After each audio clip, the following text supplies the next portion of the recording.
Hello everyone, welcome back to my channel that is Jia Shanky Medical Education. जो आज का हमारा topic है उसका नाम है basic ethics of medical laboratory technology. Before starting this video, I'm requesting to from all of you please subscribe my channel and do like and share. चलिए आइए वीडियो को शुरू करते हैं. जो आज का हमारा टॉपिक है उसका नाम है basic ethics of medical laboratory technology. जो मेडिकल लेबोरेटरी टेक्नोलॉजी होती है कुछ एथिक्स होते हैं जिसको हमें फॉलो करना चाहिए बीइंग अ लैब टेक्नीशियन. वो एथिक्स क्या होते हैं? Basically medical ethics are defined as code of behaviour. Lab के अंदर आप किस तरीके का बिहेव कर रहे हैं और principle that are expected to be right for all members in the lab. जितने भी मेंबर्स होते हैं लैब के अंदर उनका बिहेवियर कितना अच्छा है, वो किस तरीके के काम कर रहे हैं, कैसे सिद्धांत के ऊपर काम कर रहे हैं जिन्हें हम प्रिंसिपल कहते हैं, वो हमेशा राइट मैनर में होने चाहिए. उसको basic ethics of medical laboratory technology. अब ये जो बेसिक एथिक्स होते हैं इसके 4 प्रिंसिपल होते हैं basically: autonomy, beneficence, non maleficence and justice. अगर ऑटोनोमी की बात करें सो ऑटोनोमी में जो पेशेंट होता है उसके पास खुद के पास राइट होता है कि वो अपने खुद के माइंड से चूज कर सके कि उसको कौन सा प्रोसीजर करवाना है और कौन सा प्रोसीजर नहीं करवाना है. उसके बाद बेनिफिशियंस में काम वो करना है हमें जो पेशेंट के लिए बेनिफिशियंस हो, पेशेंट को बेनिफिट दे. एंड देन नॉन मेलफिशियंस का मतलब होता है कि हमारी वजह से पेशेंट को किसी भी तरीके का हार्म ना हो या फिर ऐसा कोई भी प्रोसीजर ना हो जिसकी वजह से उसको हार्म हो. And then justice. जस्टिस का मतलब ये होता है कि हम जो भी रिपोर्ट दे रहे हैं वो हमेशा इक्वल होनी चाहिए, एरर फ्री होना चाहिए सब पेशेंट को, और हमें सभी पेशेंट्स को इक्वली ट्रीट करना है, उनको जस्टिस प्रोवाइड करना है. अगर बेसिकली मैं बोलूँ तो मेनली इसके 3 प्रिंसिपल होते हैं जो कि आप इस डायग्राम में देख सकते हैं. Principles of ethics. एक तो होता है जस्टिस, सभी के साथ जस्टिस प्रोवाइड करना है हमें. रिस्पेक्ट फॉर पर्सन्स की रिस्पेक्ट करनी चाहिए हमें, चाहे वो अपर केस है चाहे वो लोअर केस है. एंड बेनिफिशेंस. काम वो करना है जिससे पेशेंट को बेनिफिट हो, right. So now training of clinical laboratory technicians. जो लैब टेक्नीशियंस होते हैं उनकी ट्रेनिंग होती है, मतलब कि जो स्टडी होती है बेसिकली इसके ऊपर 2 चीज़ें होती है. एक होती है थियोरेटिकल नॉलेज, एक होती है प्रैक्टिकल नॉलेज. जो थियोरेटिकल नॉलेज होती है आप देख सकते हैं, ये जो थियोरेटिकल नॉलेज है इसमें थियोरेटिकल नॉलेज में क्या होता है, it makes the way easier to practically apply things. इसमें क्या होता है, जो प्रैक्टिकल हम करेंगे उसको आसान बनाता है हमारा थियरी. अगर हम किसी भी चीज़ के बारे में प्रैक्टिकल करने जा रहे हैं, अगर हमें थियरी का कॉन्सेप्ट नहीं पता होगा तो हम उस प्रैक्टिकल को एरर फ्री होकर नहीं कर सकते हैं.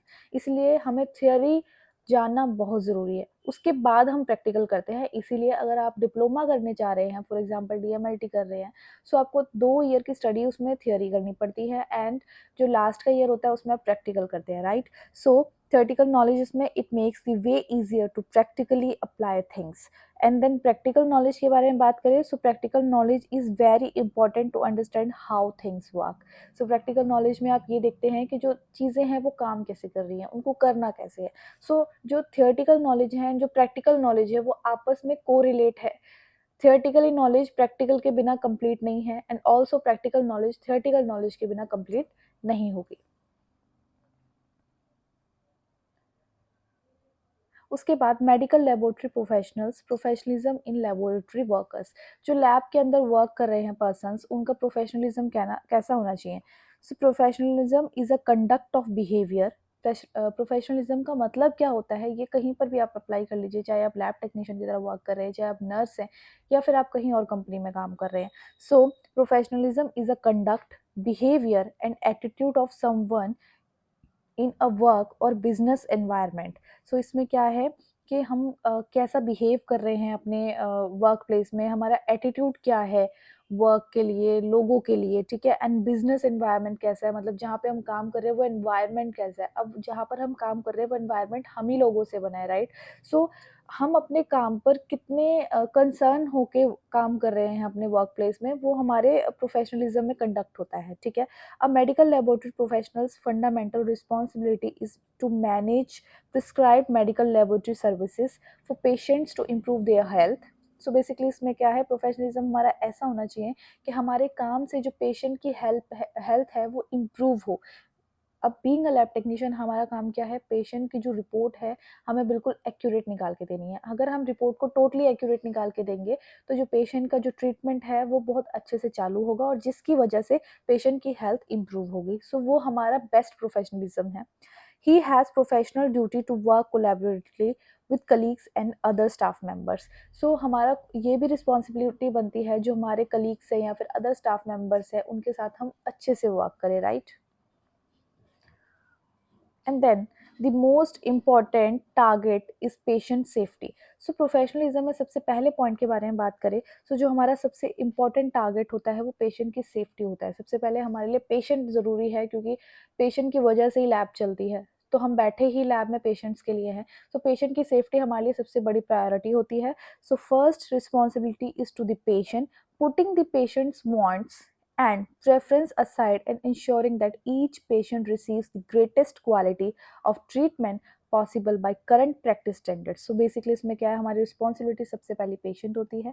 हम पेशेंट को वो चीज़ दें जो पेशेंट चाहता है, पेशेंट जो टेस्ट करवाना चाह रहा है, जिस तरीके से करवाना चाह रहा है, हम कोशिश करेंगे कि उसको उस तरीके का मैनर प्रोवाइड करें एंड उसकी प्रेफरेंस को देखेंगे, ठीक है, and ensuring that each patient receives the greatest quality of treatment. हमारी तरफ से हर एक पेशेंट को एक अच्छे तरीके से ट्रीटमेंट मिलना चाहिए बाय करंट प्रैक्टिस स्टैंडर्ड। हम जो करंटली जो हम काम कर रहे हैं अपने लैब्स के अंदर, हमारे पास जो भी पेशेंट आ रहा है हम उसके साथ अच्छे से बोलें, उसको अच्छे से ट्रीट करें, उसकी रिपोर्ट्स अच्छे से निकाल के से। तो सबसे बड़ी बात यही होती है, जो हमारे लिए पेशेंट सबसे पहले होता है उसमें ये चीज़ें आती हैं। उसके बाद patient information and test results are kept strictly confidential by medical laboratory professionals also। जो हमारे पास टेस्ट रिजल्ट आ रहे हैं पेशेंट के, हमारी ड्यूटी होती है कि हम उसको स्ट्रिक्टली कॉन्फिडेंशियल रखें बाय मेडिकल लेबोरेटरी प्रोफेशनल्स। जो हम लैब टेक्नीशियन लैब में वर्क करते हैं, पेशेंट के रिजल्ट को हम कॉन्फिडेंशियल रखेंगे। पेशेंट के अलावा हम उसे किसी को नहीं बता सकते हैं जबकि पेशेंट ना चाहे। उसके बाद duty to colleagues and the profession. So duty to colleagues and the profession में क्या आता है, medical laboratory professionals build cooperative.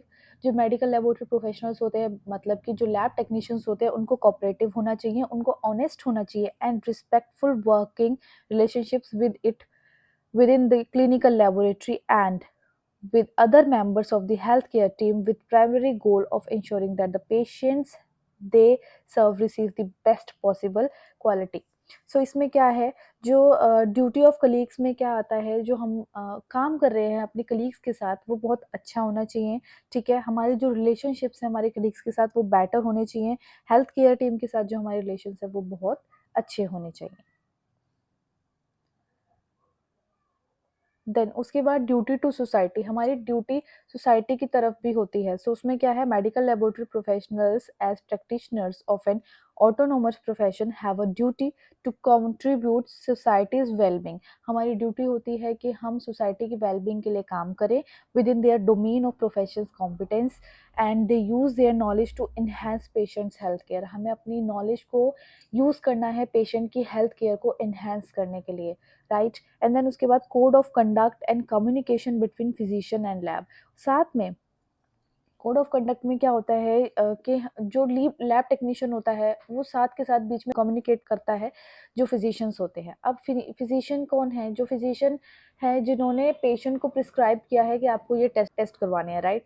अब हमारे पास जो फिजिशियन के द्वारा भेजा गया पेशेंट हमारे पास आया, उसने टेस्ट हमें दिखाए कि ये टेस्ट हमें करवाने हैं, ठीक है, तो हमने उसके टेस्ट करे। सो इस पूरे प्रोसीजर के दौरान काफ़ी बार जो टेक्नीशियन होता है फिजिशियन के साथ कॉन्टेक्ट में रहता है, उनसे बातचीत करता रहता है। सो आइए उसके बारे में देखते हैं। So medical laboratory professionals uphold the dignity and respect of the profession and maintain a reputation of honesty, integrity and competence and reliability। सो इसके प्रिंसिपल्स के बारे में बात करें, so medical professional should be loyal. जो मेडिकल प्रोफेशनल्स होते हैं उनको लॉयल होना चाहिए। Keep improving the image and status of their profession. अपनी जो खुद की इमेज होती है उसको इम्प्रूव करना चाहिए टाइम के according and status of their profession bye maintaining high standards in the professional practice. हम अपनी इमेज को कैसे इन्हांस कर सकते हैं, जो हम अपने प्रोफेशन में काम कर रहे हैं उसकी क्वालिटी को और भी ज़्यादा इम्प्रूव करके, okay, and through support of their personal bodies. और जो पर्सनल बॉडीज होती हैं उनकी सपोर्ट से भी आप उस चीज़ को एनहेंस कर सकते हैं। They should protect the confidentiality of the patients information and avoid disclosing the results of his and her investigations to unauthorized person. सबसे बड़ी रिस्पॉन्सिबिलिटी हमारी क्या होती है कि हमें जो पेशेंट के रिजल्ट्स होते हैं उनको कॉन्फिडेंशियल रखना होता है। हम पेशेंट्स के अलावा किसी और को, किसी भी अनऑथराइज्ड पर्सन को उसके बारे में नहीं बता सकते हैं। हम सिर्फ़ और सिर्फ़ क्लिनिशियन को उसकी रिपोर्ट प्रोवाइड कर सकते हैं पेशेंट की, एंड पेशेंट को ही प्रोवाइड कर सकते हैं उसकी रिपोर्ट। उसके अलावा हम किसी और पर्सन को नहीं बता सकते हैं, वो कॉन्फिडेंशियल होना चाहिए। उसके बाद they should always be ready to take responsibility for their professional act. कोई भी काम लैब के अंदर आ जाए, उसको करने का हमेशा जज़्बा होना चाहिए कि जब भी काम आ जाए हम कर सकते हैं।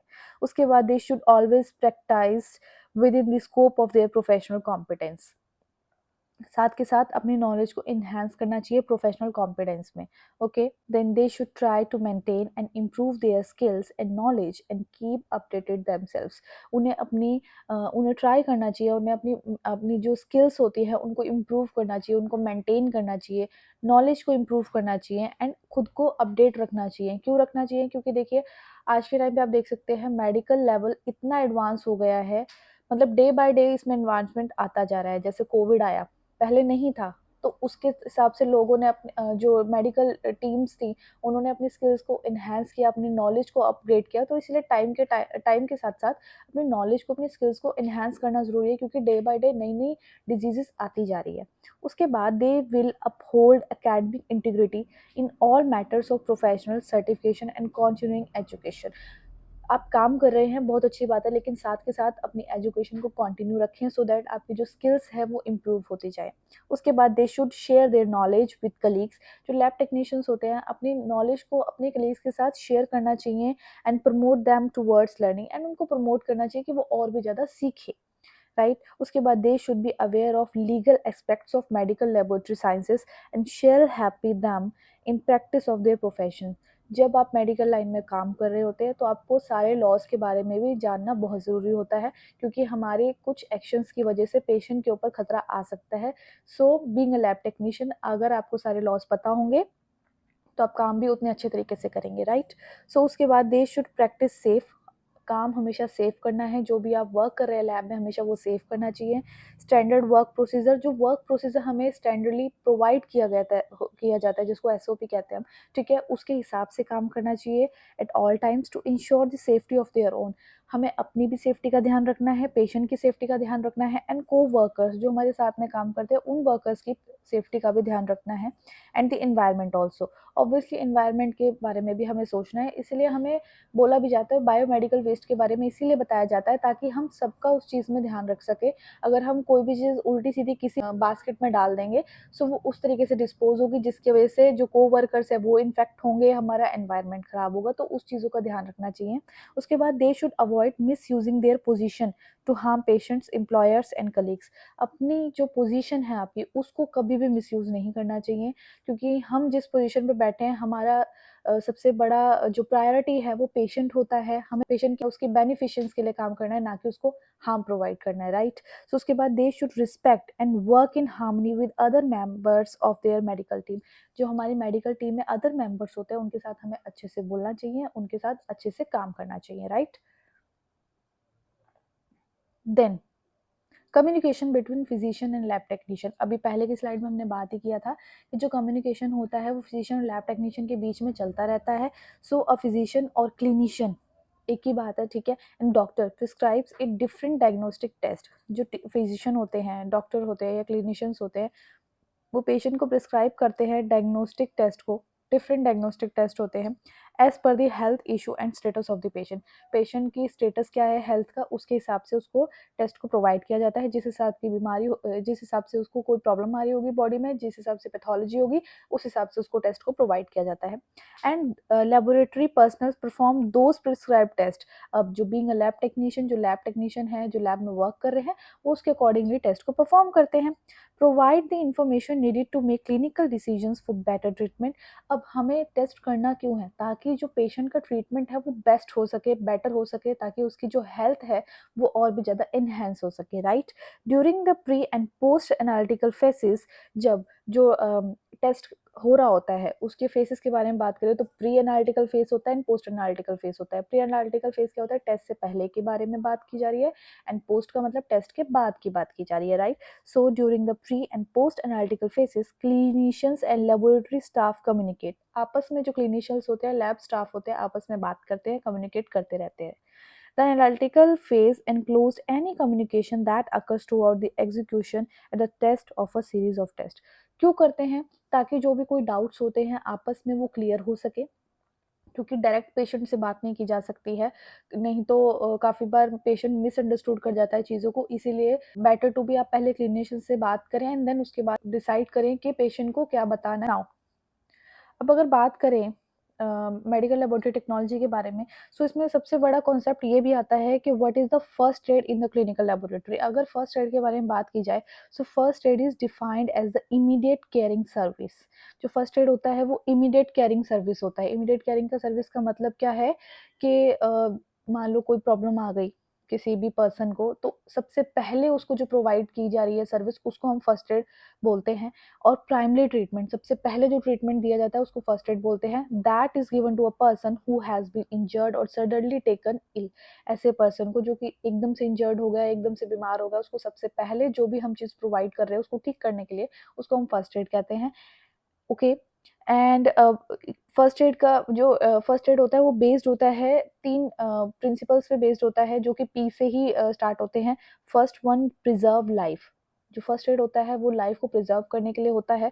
सो the principal aim of all medical care which include first aid is to save lifes. हम क्यों देते हैं फर्स्ट एड, ताकि हम लाइफ को सेव करें, पेशेंट को बचा सके, राइट। इसलिए तो फर्स्ट एड प्रोवाइड किया जा रहा है। Minimise the threat of death, जितना हो सके हम जो थ्रेट ऑफ डेथ है उसको जितना हो सके मिनिमाइज कर सके, कम कर सके, उसके लिए। प्रिवेंट फर्दर हार्म और वॉर्सनिंग, दूसरा प्रिवेंट फर्दर हार्म और वॉर्सनिंग। सो पहले तो प्रिजर्व करें हम लाइफ को, और साथ में फर्स्ट एड इसलिए प्रोवाइड किया जाता है कि जो चीज़ खराब हो गई है उससे ज़्यादा ना खराब हो, प्रिवेंट कर सके हम फर्दर हार्म को। And also known as preventing the condition from worsening और डेंजर और फर्दर इंजरी। हम हालात को और भी ज़्यादा ख़राब होने से बचाते हैं, और भी ज़्यादा वर्सन होने से बचाते हैं। प्रमोट रिकवरी, रिकवरी को प्रमोट करने के लिए भी हम फर्स्ट एड को बहुत जल्दी प्रोवाइड करने की कोशिश करते हैं। So it also involves trying to start the recovery process from the illness of injury, right. So अब अगर कॉमन रिक्वायरमेंट की बात की जाए फर्स्ट एड के अंदर, सो हमें कॉमनली क्या क्या चाहिए होता है, स्ट्रॉन्ग ड्यूरेबल बैग और ट्रांसपेरेंट प्लास्टिक बैग। हमें एक प्लास्टिक बैग चाहिए होता है जो कि बहुत ज़्यादा स्ट्रॉन्ग हो, जिसकी लाइफ बहुत ज़्यादा हो, सो दैट हम उसके अंदर फर्स्ट एड की चीज़ों को रख सकें, ठीक है। सो ये चीज़ चाहिए हमें। उसके बाद अडहेसिव टेप चाहिए, ठीक है। Adhesive bandage in several sizes, मान लो कहीं पर चोट लग गई है, ठीक है, सो बैंडेज अप्लाई करने के लिए करना पड़ता है हमें, ठीक है। सो डिफरेंट साइजेस में हमारे पास बैंडेज होना नेसेसरी होता है। इलास्टिक बैंडेज होना भी नेसेसरी है। And antiseptic wipes, antiseptic wipes होनी चाहिए, सो दैट अगर वहाँ पर कहीं पर इंजरी हुई है तो उसको अच्छे से क्लीन कर सके, ताकि माइक्रो ऑर्गेनिजम्स वहाँ पे इन्वेड ना हो। उसके बाद सोप चाहिए होता है, एंटीबायोटिक ऑइंटमेंट चाहिए होते हैं, ठीक है। एंटीबायोटिक ऑइंटमेंट्स, मान लो चोट को साफ किया एंड देन उसके बाद एंटीबायोटिक ऑइंटमेंट को हम अप्लाई कर सकते हैं। एंटीसेप्टिक सॉल्यूशंस होने चाहिए, जैसे कि हाइड्रोजन पेरोक्साइड या फिर सलाइन रख सकते हैं हम। उसके बाद शार्प सीजर्स होने चाहिए, सेफ्टी पिन्स हमारे पास होने चाहिए, डिस्पोजेबल इंस्टेंट कोल्ड पैक्स होने चाहिए। कोल्ड पैक्स हमें वहाँ पर हेल्प करते हैं जहाँ पर अंदरूनी चोट लग जाती है एकदम से ना, मतलब अंदर मांस फट गया या कुछ ऐसा होगा, तो वहाँ पे हम कोल्ड पैक को अप्लाई कर सकते हैं। कैलामाइन लोशन चाहिए होता है, अल्कोहल स्ट्रिप्स चाहिए होती हैं, इथाइल अल्कोहल भी हम यूज़ कर सकते हैं, थर्मोमीटर भी चाहिए होता है, ठीक है। सो ये बेसिक रिक्वायरमेंट्स है जो कि हमें फर्स्ट एड में चाहिए होती है। सो उसके बाद बात की जाए first aid methods for acid burn and alkaline burn. अब देखिए हमारे साथ दो तरीके से बर्न हो सकता है, एक होता है एसिड बर्न एंड एक होता है अल्कलाइन बर्न। जब हमारे साथ एसिड बर्न की प्रॉब्लम आती है तो हम वहाँ पर अल्कलाइन चीज़ों को यूज़ करते हैं, जहाँ पर हमें अल्कलाइन बर्न की प्रॉब्लम आती है वहाँ पे हम एसिड को यूज़ करते हैं। सो देखते हैं कैसे करना होता है। सो जो सबसे पहले है एसिड बर्न के बारे में बात करें, so it is caused by nitric, sulfuric and hydrochloric trichloric acetic acid, ठीक है। कौन कौन से एसिड से हो सकता है, बेसिकली जो कि हमारी लैब के अंदर कॉन्सेंट्रेटेड फॉर्म में प्रेजेंट होते हैं उनसे हो सकता है, जैसे कि नाइट्रिक हो गया, सल्फ्यूरिक हो गया, हाइड्रोक्लोरिक, ट्राइक्लोरो एसिटिक एसिड हो गया and other concentrated acid, right. So उनसे हमें बर्न हो सकता है। In all cases the effective area should immediately wash. इसमें क्या होता है, जहाँ पर भी बर्न हुआ है उस एरिया को इमीडिएटली वॉश कर देना चाहिए with large quantities of water. जितना ज़्यादा पानी आप यूज़ करेंगे उतना ज़्यादा अच्छी बात है। सम प्रोसेसेस के बारे में बात करें, जैसे कि पहला है acid splashes on the skin. अगर मान लो कि एसिड हमारी स्किन के ऊपर स्प्लैश होता है तो हम क्या करेंगे, फर्स्टली अफेक्टेड स्किन वॉश। सबसे पहले हमने क्या करना है, वॉश करनी है स्किन को with water for 10 to 15 minute, कम से कम 10 से 15 मिनट हम उसे वॉश करना है। After that please place cotton wool. हमने क्या करना है, कॉटन वूल को अप्लाई करना है, प्लेस करना है वहाँ पे, which is soaked in 5% aqueous sodium carbonate solution for some times. मैंने आपको क्या बताया था, अगर एसिड का केस होगा तो हमें अल्कलाइन यूज करना है, तो हम इस केस में क्या करेंगे, 5% एक्वस सोडियम कार्बोनेट के अंदर हम वूल को डिप करेंगे एंड उसको वहां पर अप्लाई करेंगे, ठीक है। उसके बाद अगर एसिड स्प्लैशेस इन द आई, अगर एसिड आंख के अंदर चला जाता है, उस केस में हम क्या करेंगे, वॉश द आई इमीडिएटली। हमने आई को इमीडिएटली वॉश करना है with large quantities of water spread with the help of wash bottle and rubber bulb.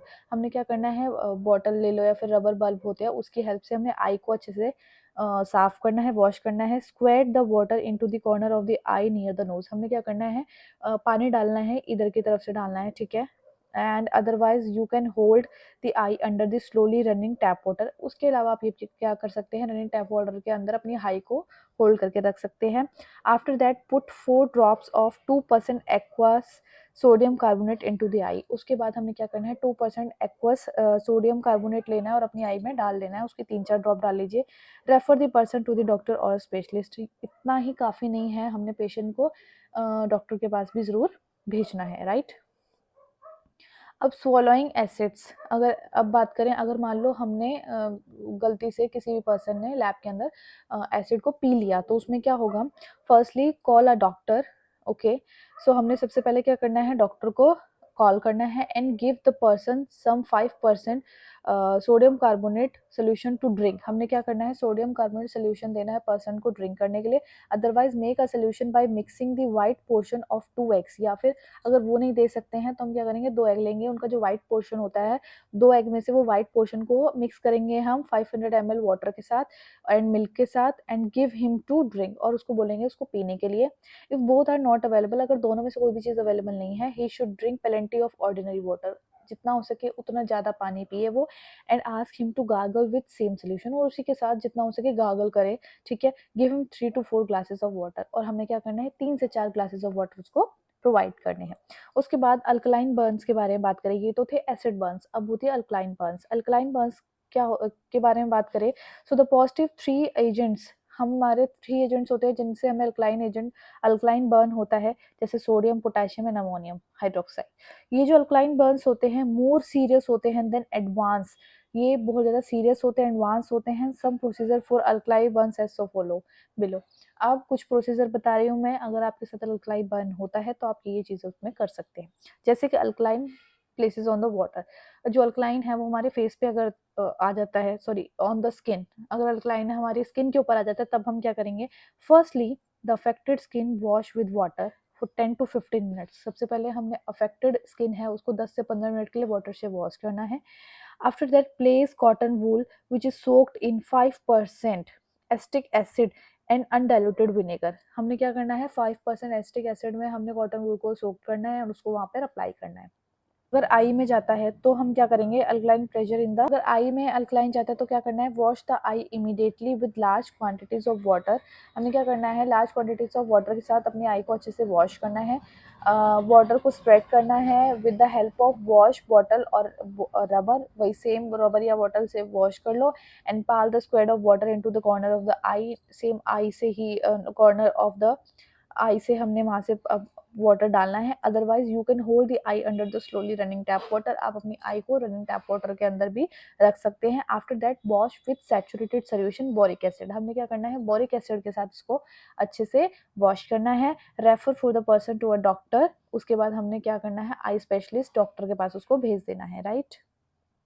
उसके बाद स्वॉलिंग अल्कलाइंस, अगर मान लो कि गलती से पी गए अल्कलाइन सोल्यूशन को, तब क्या करेंगे, फर्स्टली कॉल अ डॉक्टर और फिजिशियन। सबसे पहले हमने डॉक्टर या फिजिशियन को बुलाना है and give the person some 5% solution of acetic acid. हमें क्या करना है, एस्टिक एसिड का 5% सोल्यूशन प्रोवाइड कर सकते हैं, या फिर लेमन जूस भी हम उसको बोल सकते हैं पीने के लिए, या फिर diluted vinegar in the ratio of 1:3 with water to drink, उसको प्रोवाइड कर सकते हैं कि आप इसको पिएं। Ask him to do gargle, उसको बोलेंगे गागल कीजिए विद द सेम सोल्यूशन के साथ। Give him 3 to 4 glasses of ordinary water to drink, हमें 3 से 4 ग्लासेस उसको देने हैं ताकि वो पिए। फर्स्ट एड मेथड क्या है अगर एक्सीडेंटल ट्रॉमा होता है तो उसमें फर्स्ट एड मेथड क्या होगा? Accidental trauma is defined as bodily injury that happens by chance और as a result of an accident. So अगर बात की जाए कि एक्सीडेंटल ट्रॉमा का मतलब क्या होता है, मतलब हमारी गलती से किसी एक्सीडेंटल केस के थ्रू हमारी बॉडी में कोई इंजरी आ गई है, उसको हम बोलते हैं एक्सीडेंटल ट्रॉमा। एग्जाम्पल क्या है इसकी? Injuries caused by broken glass, जैसे कि किसी टूटे हुए कांच से हमें चोट लग गई, ठीक है, इलेक्ट्रिक शॉक लग गया हमें, ब्लीडिंग फ्रॉम द नोज और लिम्स और नोज में से हमें ब्लीडिंग होने लग गई, तो उसको हम बोलते हैं एक्सीडेंटल ट्रॉमा का नाम हम इसे दे देते हैं, ठीक है। So injuries caused by broken glasses, injuries जो ब्रोकन ग्लासेस होती है अगर उसमें इंजरी होती है तो हमें क्या करना है? These are caused by broken glasses, ये ब्रोकन ग्लासेस से कॉज होती है। अब ब्रोकन ग्लासेस में क्या क्या आ सकता है लैब के अंदर? टेस्ट ट्यूब आ सकती है, सिरिंजेस आ सकती है और अदर ग्लास वेयर्स भी आ सकते हैं।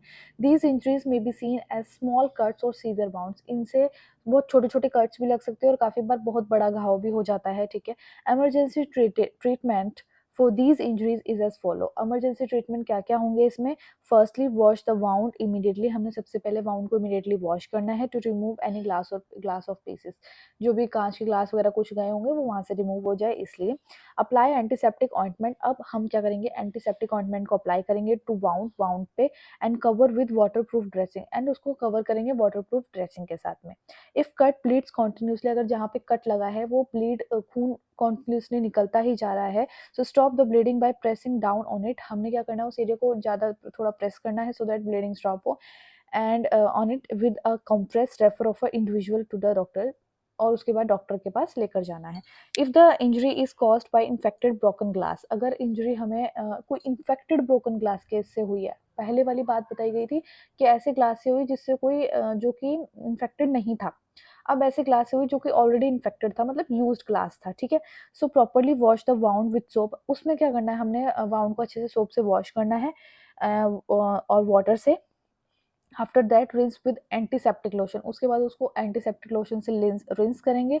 If the material is known to be very effective then refer to the individual to a doctor, अगर हमें पता लगता है ये जो मटेरियल है किसी के ब्लड से इन्फेक्टेड था, मतलब बहुत ज़्यादा सीरियसली इन्फेक्टेड लग रहा है, तो उसको पेशेंट के डॉक्टर के पास ज़रूर भेजना चाहिए ताकि फर्दर की इन्वेस्टिगेशन हो सके।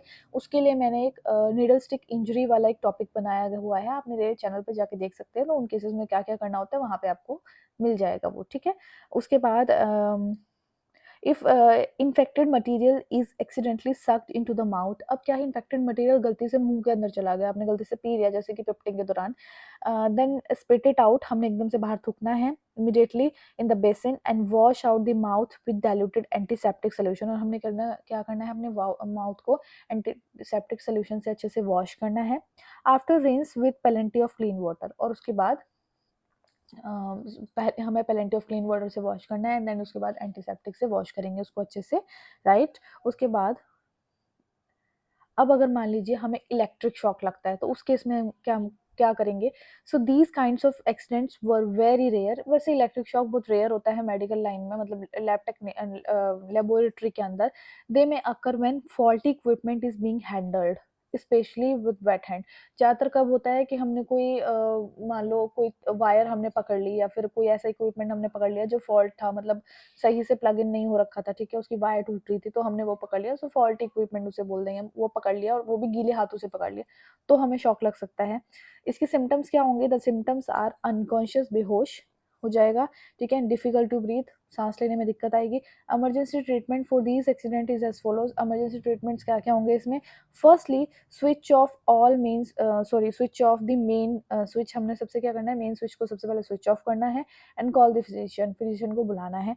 If the person is not able to breathe, अगर पर्सन को सांस नहीं आ रही है, वो सांस नहीं ले पा रहे हैं, then begin giving mouth to mouth respiration immediately, हमें मुंह के जरिए उसको सांस देने की कोशिश करनी है। उसके बाद make sure room is well ventilated, कोशिश करनी है जहाँ पे उस पर्सन को रखा गया वो रूम अच्छे से वेंटिलेटेड हो, सारे विंडोज डोर सबको ओपन कर देना है, ठीक है। And don't rush around them, मतलब उसके आसपास ज़्यादा भीड़ ना लगाएं, रश ना क्रिएट करें, ठीक है। उसके बाद reassure the person as consciousness in regained and then gradually raise the person to sitting position. आप एश्योर करें कि पेशेंट को जल्दी से जल्दी होश आ जाए एंड होश आने के बाद पर्सन की जो पोजीशन है उसमें क्या करेंगे, आप उसके जो लेग्स है उसको रेस कर देंगे, ठीक है, and sips of drinking water में भी थोड़ा थोड़ा पानी उसको प्रोवाइड कर सकते हैं। अब अगर एक्सीडेंटल ट्रॉमा के अंदर हमें ब्लीडिंग होती है नोज और लिम्ब से, उसमें क्या करेंगे, if bleeding occurs from nose, sit the person upright with the head slightly forward and tell him to pinch firmly the soft part of his nose for about 10 minutes. हमने क्या करना है, patient को बोलना है कि जो उनके नोज का सबसे ये जो सॉफ्ट वाला पार्ट होता है उसको 10 मिनट के लिए बंद करके रखे, ठीक है, and if the bleeding does not stop seek medical advice. और ऑब्वियसली अगर नाक बंद करके रख रहे हैं तो मुंह से सांस लें, और उस 10 मिनट के बाद अगर नहीं ब्लीडिंग स्टॉप होती है तो इस केस में हम क्या करेंगे, फिजिशियन के पास जाएंगे, ठीक है, मेडिकल एडवाइस लेने के लिए। If there is a serious bleeding from a limb, अगर लिम्ब से सीरियस ब्लीडिंग हो रही है, raise the injured limb to reduce, हमें इंजर्ड लिम्ब को रेज करना है to reduce the blood flow को रिड्यूस करने के लिए, and apply pressure with the clean dressing pad with cotton wool. हमने क्या करना है, कॉटन वॉल के साथ थोड़ा प्रेशर अप्लाई करना है वहाँ एरिया पे, सो दैट जो ब्लीडिंग है, एक्सेसिव ब्लीडिंग है, वो स्टॉप हो जाए। Bandage dressing is position and immediately call the doctor. Bandage apply करने और डॉक्टर को इमीडिएटली बुलाना है।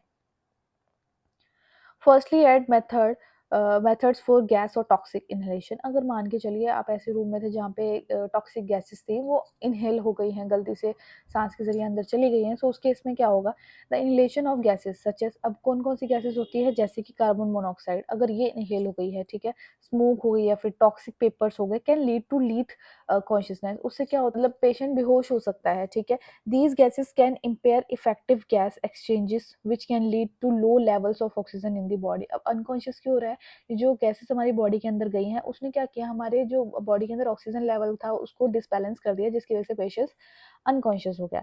Therefore the person requires urgent medical attention. इस केस में जो पर्सन है उसको अर्जेंट मेडिकल अटेंशन चाहिए होती है। Emergency treatment for these accidents are as follow. Emergency treatment क्या होगे, if person fumes are present in our confined space, the patient needs to be moved into fresh air as soon as possible। अगर मान के चलिए patient एक बंद वाले कमरे में है जहाँ पर उसको मतलब ये प्रॉब्लम हुई है, उसको एकदम से बाहर लेके जाएं, फ्रेश एयर में लेके जाएं। Some toxic chemicals can cause serious problems once inhaled into the lungs and medical assistance treatment should require। अगर ये जो टॉक्सिक गैसेस हैं अगर लंग्स में चली गई, हेड में चली गई, तो सीरियस इलनेस प्रोवाइड कर सकती हैं। सो इससे बचने के लिए उसको मेडिकल असिस्टेंस प्रोवाइड करना चाहिए, पेशेंट को मेडिकल हेल्प की उसे सख्त जरूरत है उस टाइम पे।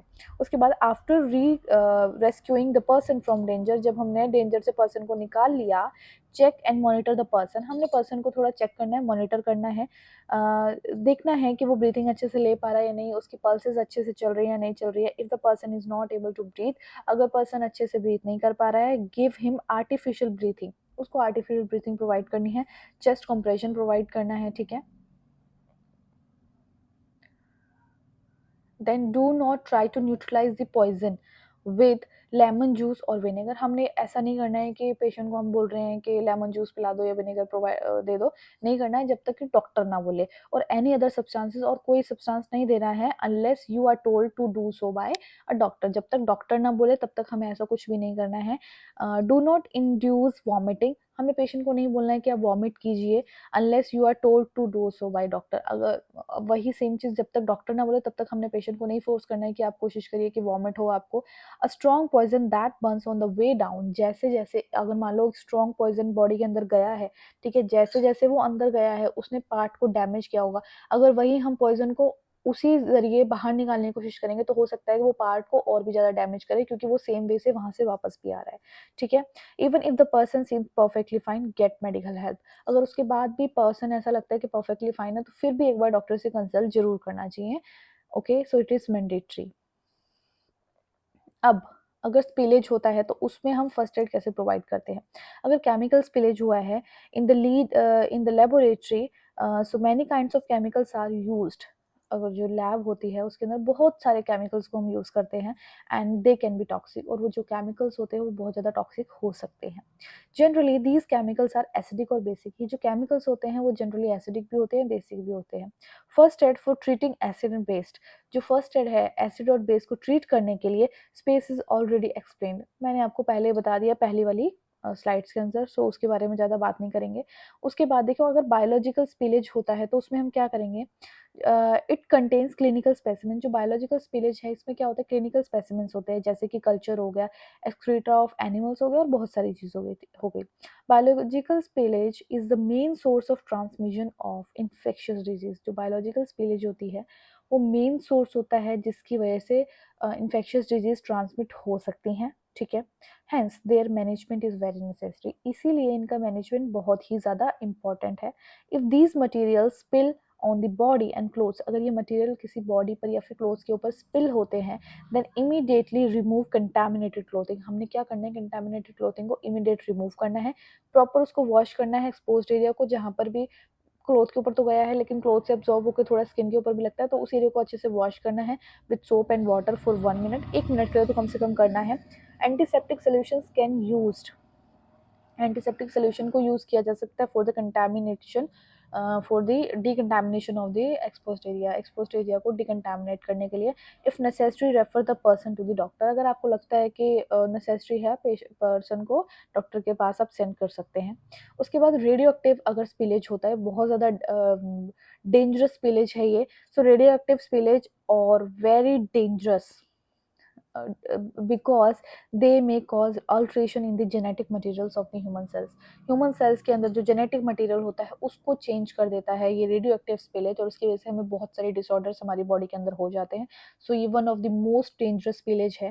These materials build on the body, ये क्या होते हैं, मटेरियल हमारी बॉडी के अंदर बिल्ड होना शुरू कर देते हैं एंड देन रिमूव द, अगर ये मटेरियल क्या हुआ हमारी बॉडी के ऊपर बिल्ड होता है, सो हमने क्या करना है, देन रिमूव द क्लोथ्स, हमने क्या करना है, सबसे पहले अपने रिमूव करने क्लोथ्स को, वॉश द एरिया को वॉश करना है with plenty of water, plenty of water के साथ उसको एरिया को वॉश करते जाओ। Refer the person to hospital for proper treatment और एडवाइस, और पेशेंट को बोलना है कि आप हॉस्पिटल में जाएं और प्रॉपर एडवाइस उसके लिए लें। Then storage and handling of dangerous chemicals, अब जो डेंजरस केमिकल्स लैब के अंदर होते हैं उसको स्टोर कैसे करना है, उसकी हैंडलिंग कैसे करनी है, उसके बारे में पढ़ेंगे। So all chemicals container should be labelled, जितने भी केमिकल कंटेनर्स होते हैं उसको लेबल करना चाहिए कि कौन सा केमिकल है ये, ठीक है, with all dangerous details and warning signs, उसकी जितनी भी डिटेल्स है, sign details and warning signs वो सब उसके ऊपर लिखा होना चाहिए, जैसे कि इज इट कैंसरस और नॉट, सब चीज़ों के बारे में। उसके बाद है the labelling should include the nature, जो लेबलिंग है उसके ऊपर केमिकल का नेचर लिखा होना चाहिए, strength of the chemical, chemical कितनी स्ट्रेंथ है, डाइल्यूटेड है, कॉन्सेंट्रेटेड है, वो लिखा होना चाहिए। मैन्युफैक्चरिंग लिखी होनी चाहिए, उसकी एक्सपायरी डेट भी उसके ऊपर मेंशन होनी चाहिए, and other applicable warning instructions, और भी जो भी वार्निंग इंस्ट्रक्शंस होती है वो प्रोवाइड उसके ऊपर लिखी होनी चाहिए, जैसे कि बेयर हाथों से ना इसको टच करें, है ना, ब्राउन डार्क एरिया में रखें, सो ये सब चीज़ें डेंजरस है, कैंसरस है, ये सब वार्निंग उसके ऊपर लिखी होनी चाहिए। Provide each chemical with its storage location, her chemical की स्टोरेज लोकेशन प्रोवाइड करनी चाहिए, डार्क एरिया में रख रहा है, रेफ्रिजरेटर में रखना है, इस तरीके से। And verify that it is return after each usage, और वैसे वेरीफाई करना चाहिए कि यूज़ करने के बाद वापस उसी प्लेस पे रख दिया जाए। उसके बाद volatile and toxics and odoriferous chemical should be stored in ventilated cabinets, ऐसे केमिकल जो बहुत ज़्यादा टॉक्सिन्स होते हैं, जहरीले होते हैं, उनको वेंटिलेटेड कैबिनेट्स में रखना चाहिए, बंद रूम्स में रखना चाहिए। फ्लेमेबल एंड लिक्विड्स और chemicals must be placed in flammable liquid storage cabinets that have been specially meant for storage purpose, इस तरीके के केमिकल्स को, इसी तरीके के केमिकल्स के स्पेशली कैबिनेट्स बनाए जाते हैं जिनके अंदर उसके हमें रखना चाहिए, ओपनली नहीं रखना चाहिए। उसके बाद do not place heavy chemical container, जो हैवी केमिकल कंटेनर होते हैं ऑन हाई शेल्फ्स, ऊंची शेल्फ्स पे नहीं रखना चाहिए, ठीक है, और कैबिनेट्स में always keep them at the below shoulder of level, हमारे शोल्डर से बिलो होना चाहिए, उस वाले शेल्फ पे रखे, ऊपर ना रखे, क्योंकि हैवी है, उठाते हुए हो सकता है कि वो गिर जाए हमारे हाथ से और केमिकल स्पिल हो जाए और हमारे ऊपर आ जाएगा, तो फिर और भी प्रॉब्लम हो जाएगी।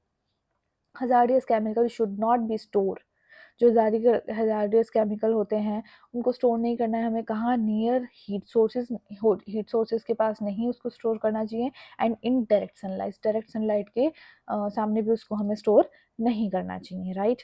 When chemicals arrive in lab, जब केमिकल हमारी लैब में आते हैं, it is strongly advised that they should be dated, उनको हमें डेट करना चाहिए, उनके ऊपर डेट लिखनी चाहिए, and labelled with proper details, और उनके ऊपर लेबल, उनकी प्रॉपर डिटेल्स उनके ऊपर लेबल होनी चाहिए। अब अगेन सेम वही बात हो जाती है, एक्सपायरी, मैन्युफैक्चरिंग डेट, उसके बारे में जो भी वार्निंग चीज़ें हैं वो सब लिखी होनी चाहिए, सो दैट पर्सन को पता लगे कि हाँ भाई इससे इतना दूर रहना है, इसको इतनी केयरफुली इसको हैंडल करना है। उसके बाद never do mouth pipetting with any dangerous chemical, किसी भी डेंजरस केमिकल के साथ हमें माउथ पिप्टिंग नहीं करनी चाहिए, माउथ पिप्टिंग वैसे भी करनी ही नहीं चाहिए, ठीक है। ऑलवेज वियर इक्विपमेंट, लाइक हमें हमेशा लैब के अंदर इन केमिकल्स को यूज हैंडल करते हुए या फिर कोई भी काम करते हुए ग्लव्स अप्लाई करने, ग्लव्स पहनने चाहिए, मास्क पहनना चाहिए, ठीक है। सो ये सब चीज़ें पहननी चाहिए। उसके बाद है common laboratory hazards. Common laboratory hazards क्या हो सकते हैं, जैसे इन्फेक्शन हो गया, लैब के अंदर इन्फेक्शन बहुत इजीली कैच हो जाता है, कट लग गया ग्लासवेयर से, प्रिक्स लग गए, ठीक है, बर्न हो गया, हजार्ड्स ऑफ टॉक्सिक केमिकल्स की वजह से हमें कोई दिक्कत आ गई, इलेक्ट्रिक शॉक्स, ये सब चीज़ें लैब में होने के चांसेस होते हैं, लेकिन अगर हम प्रॉपर प्रिकॉशन के साथ रहेंगे तो इनको हम बहुत ज़्यादा मिनिमाइज कर सकते हैं, right. Basic safety, basic safety measurements for laboratory personal. Basic safety measurements क्या है लेबोरेटरी पर्सनल के लिए, मतलब lab, being a lab technician, आप क्या क्या बेसिक प्रोफेशन बेसिक मेजरमेंट्स को आप ले सकते हैं, जैसे कि all samples should be considered potentially infectious और पैथोजेंस। जितने भी सैंपल्स हम लैब के अंदर परफॉर्म कर रहे हैं उनको हमें ऐसे ट्रीट करना चाहिए कि ये सारे सैंपल्स इन्फेक्शन है या फिर पैथोजेनिक है। इन्फेक्शियस और पैथोजेनिक का मतलब होता है कि ऐसे सैंपल्स की वजह से हमें डिजीज़ बहुत ईजिली कॉज कर सकती है, इनके अंदर इतनी पोटेंशियल है कि हमें ये डिजीज़ कॉज कर सकती हैं, तो उनको हमें उसी तरीके से ट्रीट करना चाहिए। उसके बाद medical personnel should wear personal protective equipment. जो मेडिकल पर्सनल्स होते हैं, जो लैब टेक्नीशियंस होते हैं, उनको प्रोटेक्टिव इक्विपमेंट्स को हमेशा वियर करना चाहिए before dealing with samples and patient, sample और पेशेंट से डील करने से पहले। उसके बाद माउथ पिप्टिंग शुड ऑल्सो प्रोहिबिट। वही सेम अभी मैंने आपको बोला, जो माउथ पिप्टिंग है कभी भी नहीं करना चाहिए, उस पर रोक लग जानी चाहिए, प्रोहिबिट होना चाहिए। Immediately discard the used needle into the appropriate container. जैसे ही हमने किसी पेशेंट का सैंपल लिया, उस निडल को तभी के तभी एप्रोप्रिएट कंटेनर में डिस्कार्ड कर देना चाहिए। Any cut, wound, lesion, insect bite और open sore should be covered with a waterproof dressing. अगर आपके कहीं पर भी कट है, कहीं पर भी घाव है, कहीं पर लेजन है, इंसेक्ट ने बाइट करनी है, मतलब कहीं पर भी चोट लगी है, कुछ भी है, उसको हमेशा ऐसी ड्रेसिंग से कवर करें जो कि वाटर प्रूफ हो। मतलब कि ऐसी भी नहीं होनी चाहिए कि सिर्फ नॉर्मल पट्टी बांध ली और आप सोच रहे हैं ये तो कवर है, नहीं, क्योंकि लिक्विड्स के साथ लैब में वर्क होता है, तो वो लिक्विड कभी भी उसको क्रॉस करके हमारी स्किन के अंदर इन्वेड हो सकते हैं। सो प्लीज़ कोशिश करें कि आप वाटर प्रूफ ड्रेसिंग को ही अप्लाई करें। उसके बाद hair should not be open और नेल शुड बी स्मॉल। जो गर्ल्स जैसे अगर लैब में वर्क कर रहे हैं तो उनको अपने हेयर्स कभी भी ओपन नहीं रखने चाहिए, नेल्स बड़े नहीं रखने चाहिए। सो अगर मान लो हेयर ओपन है, आप किसी लैब, किसी सैंपल के साथ काम कर रहे हैं, गलती से एक स्ट्रैंड भी आपके सैंपल के अंदर गया, वो अगर स्ट्रैंड आपने पीछे करने की कोशिश की, हो सकता है आँख में से होकर निकल गया या माउथ से होकर निकल गया, सो आपको चांसेस हो सकते हैं इन्फेक्शन कैच करने के। और नेल्स को भी नहीं रखना चाहिए, नेल्स के अंदर जर्म्स घुस जाते हैं तो वो वहाँ से ईजिली नहीं निकलते हैं, ठीक है। उसके बाद immediately disinfect the work area को इमीडिएटली डिसइंफेक्ट करना चाहिए। If any chemical sample spilled of, अगर कोई भी केमिकल वहाँ पर गिरा है तो उसको तभी की तभी साफ़ करें, ऐसा नहीं है कि भाई बाद में कर लेंगे, नहीं, तभी की तभी साफ़ करें। और काम करने से पहले भी जहाँ पर भी आप काम कर रहे हैं पहले भी उसको डिसइंफेक्ट करें, एंड काम करने के बाद भी उसको डिसइंफेक्ट करें। कोशिश करें कि आप वहाँ पर खाना ना खाएं, वहाँ पर अपना खाना स्टोर भी ना करें। उसके बाद disinfect all infected and contaminated material और सैंपल्स बिफोर डिस्पोजल। जितने भी कंटामिनेटेड मटेरियल्स होते हैं उनको हमें सब डिस्पोज करने से पहले, फेंकने से पहले, ठीक है, जो कैबिनेट्स होते हैं बायोसेफ्टी कैबिनेट्स, उन पे सॉरी जो बायोमेडिकल वेस्ट कैबिनेट्स के अकॉर्डिंग जो हमारे पास बास्केट्स होती हैं उसके अंदर उसको डिस्पोज करने के से पहले या फिर वहाँ पे डंप करने से पहले उनको अच्छे से डिसइंफेक्ट कर लेना चाहिए, ताकि बाकी जो पर्सन उससे काम करने वाले हैं, उसको डील करने वाले हैं, उनको उससे कोई भी इन्फेक्शन कैच ना हो। Covered contamination, daily use fresh disinfect and cloth clean clothes. अगर आपको चाहते हैं कंटेमिनेशन को जितना हो सके उतना कवर किया जा सके, उतना क्योर किया जा सके, तो उसके लिए आपको क्या करना है, जो भी आप डिसइंफेक्टेंट यूज़ कर रहे हैं वो हमेशा डेली फ्रेश बनाया हो और क्लीन क्लोथ आप उसके लिए यूज़ करें, ठीक है? पहले से यूज़ क्लोथ ना यूज़ करें। Chemical should never be smelled, inhaled और टेस्टेड। जो भी केमिकल हम लैब के अंदर यूज़ कर रहे हैं उनको कभी भी स्मेल नहीं करना चाहिए, इनहेल नहीं करना चाहिए और टेस्ट भी नहीं करना चाहिए, क्योंकि वो हमारे लिए लाइफ थ्रेटनिंग हो सकता है। सो ये था आज का हमारा टॉपिक। अगर आपको ये टॉपिक यूज़फुल लगा हो तो प्लीज़ मेरे चैनल को सब्सक्राइब करें, लाइक करें, शेयर करें and please support women empowerment.